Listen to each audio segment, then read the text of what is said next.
From Washington, this is VOA News.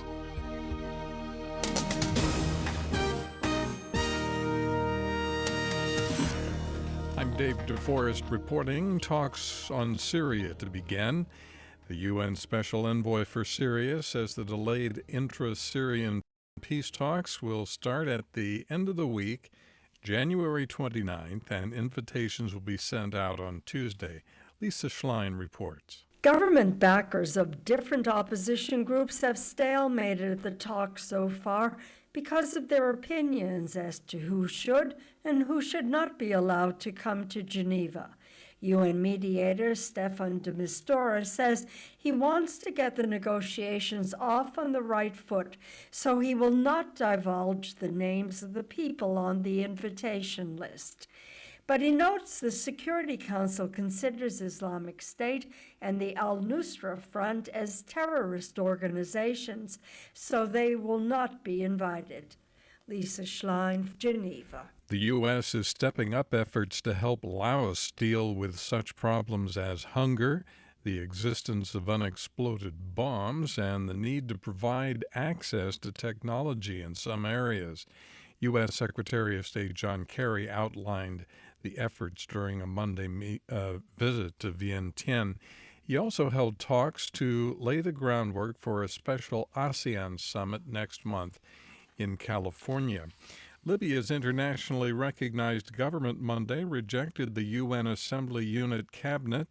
89 of the 104 lawmakers who took part in Monday's parliamentary session in Tobruk voted to approve the general UN peace plan, but also to reject the cabinet proposed. In the U.S. presidential race, the latest opinion polls indicate Democrats Hillary Clinton and Bernie Sanders are nearly tied in the state of Iowa. February 1st, Iowa will hold neighborhood meetings to begin the process of choosing delegates who will participate in nominating conventions next summer. On the Republican side, businessman Donald Trump's in the lead. This is VOA News.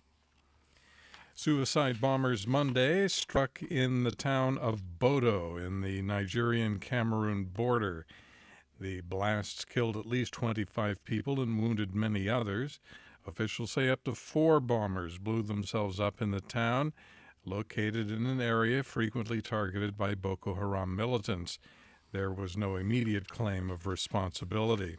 The European Union Police Agency issued a report Monday saying the Islamic State group and other militant groups are likely to carry out large-scale attacks in Europe. Europol is launching a new European counter-terrorism center based in the Netherlands. Dimitris Avramopoulos is the European Commissioner for Migration, Home Affairs, and Citizenship. I will be very frank with you. This year has not started easy. And I can tell you that I am not optimistic, but I am not defeatist either. And neither is the Commission. Europol says Europe is facing the most significant terrorist threat in over 10 years. A senior U.S. Treasury official is accusing Russian President Vladimir Putin of corruption.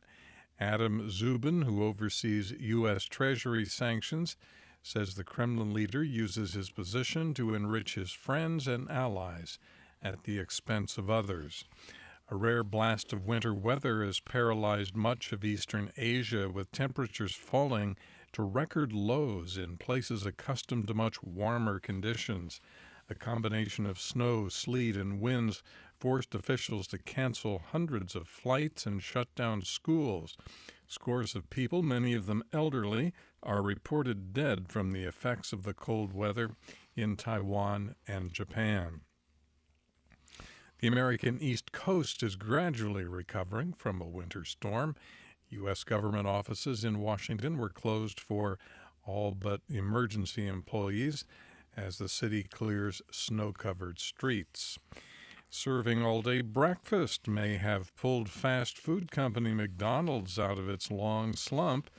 In a report issued Monday, the company said order sales at locations that have been open for more then a year rose 5.7%, the first growth in 7 quarters.